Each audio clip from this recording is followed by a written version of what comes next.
All right, guys, welcome back. So today we are in the studio, the 30 by 40 shop, but this room is actually 30 by 15. We have a mini split in here for our heat, but this wall right here and this wall right here is gonna get covered with these mirrors. So we're gonna take these mirrors and put them up vertically up on top of the wall.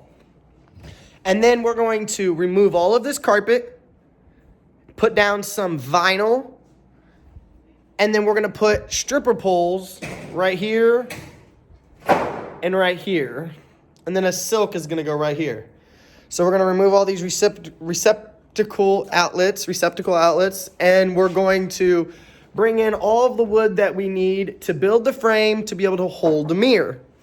This room is gonna be for Tiny Texie. This is gonna be our studio. So stay tuned, you guys. Thank you guys for always watching the channel, liking and subscribing. Make sure if you guys have not, hit that subscribe button and turn on your post notifications for the next video that comes out to show you a detailed on how we remodel this.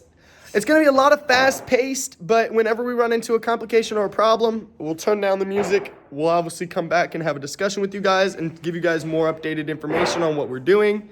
So again, thank you guys. You guys are amazing, and thank you for watching. You guys have a wonderful day. Thanks. Bye. Right there, buddy.